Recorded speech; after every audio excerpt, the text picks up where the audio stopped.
Many law firms, leaders, and teams are struggling with focus, constant interruptions, emails that keep you busy but not productive. This is the time to change the tires, not when you're going 90 miles down the highway. The day we're not busy is the day we are out of business. We had a fascinating open coaching and growing hour today.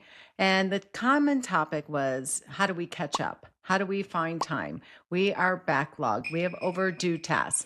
And we had a great conversation about focus, productivity sprints. So here's my invitation for you for this week, for your team, for your leaders. Share this with your team if they're not on our distribution channel. Stop multitasking and adopt this 45-minute model. Many law firms, leaders, and teams really aren't struggling with effort. They're struggling with focus, constant interruptions, emails, mental switching that keep you busy but not productive. So let's talk about the 45-minute focus method. This process I have used over and over and over again, and it really gets you into a high performance, peak performance productivity sprints.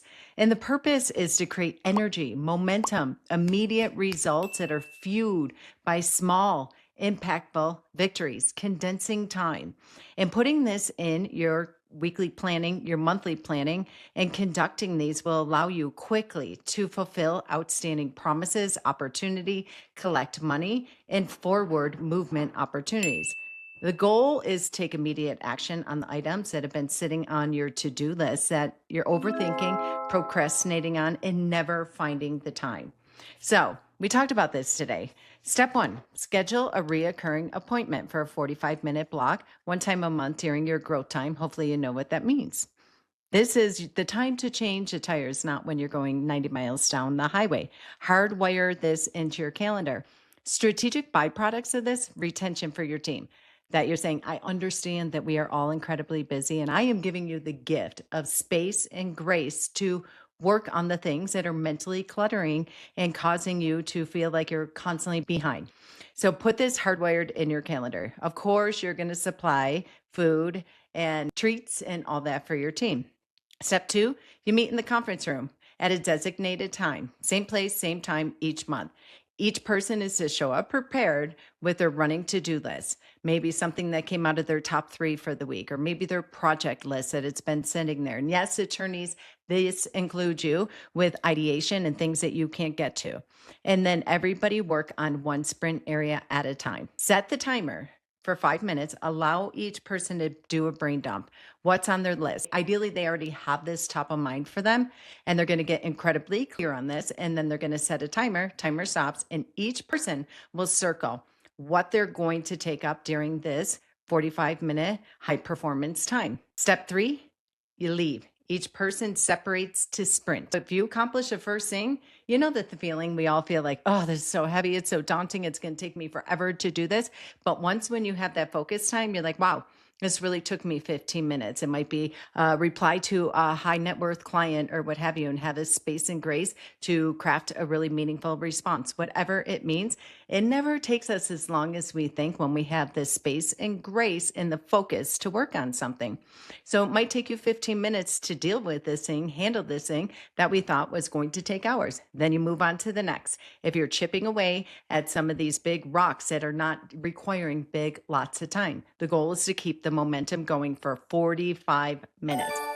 Step 4 is you come back, you meet in the conference room. Everybody debriefing this sprint, hopefully high fives everywhere, energy high, and what came out of it. You might have got one critical thing done.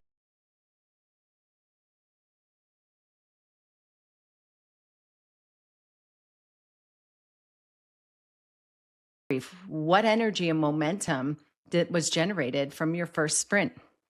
And then you might decide 45 minutes wasn't long. Next month, we're doing 1 hour or 90 minutes. I'm always a fan of more blocked out hardwire focus time.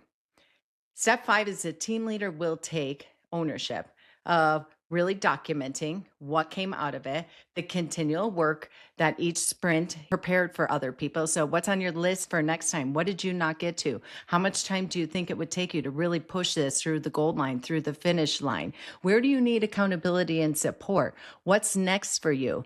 And the team leader will capture the notes and then make certain that they are scheduling the next 30 days later. What you're going to notice as people are going to start saying in your weekly stakeholders meeting or what have you, hey, can this Friday, can I have another hour block to do a sprint? Because I just really identified if I get this one thing done, I am going to walk into the weekend and not be worrying about work, not having anxiety. They're going to start coming to you and saying to you, here, I need a focus block of time where I go into that quarantine box. I am untouchable, unreachable.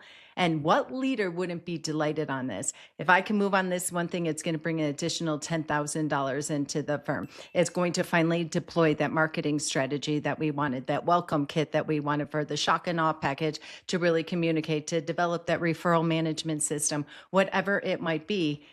But declaration on that is going to keep the momentum going. I promise you, if you just implement this one thing, the strategic byproducts that come out of it, retention for your team. You have to remember you're hiring human beings at the core. Human beings want time, attention, feedback, awareness that you need time for that. And we're giving you the gift, permission, authority, responsibility to put that on your calendar. I mean, just even think about sitting in that room, like almost like the Amazing Race, and declaring what you're going to work on. Now, attorneys, this is not your job to interject and say, oh, I don't think that's important. No, you're not going to get that. No, you are not to critique or micromanage what people are working on. Let them be legal leaders leading legal leaders and coming to you with these projects that are meaningful to them, that from their seat that they sit on the bus, that they believe will make such a great impact, even if it's just in their role, even if it is to free up mental clarity, even if it's for them to get a small, maybe big personal victory, which I'm going to lobby really hard that you are going to get a big personal victory from this. So I want you, my listeners, send me an email and say, I'm in, coach. We are signing up for it. Here's our day. And I would love to follow up with you and get the feedback of what came out of your team for this. But guys, we are never going to wake up and find buckets of time in our world. And if we do, that's more scary because it means that we do not have a flow of new clients and clients that are being served and getting what they hired us for and closing files. So the day we're not busy is the day we are out of business.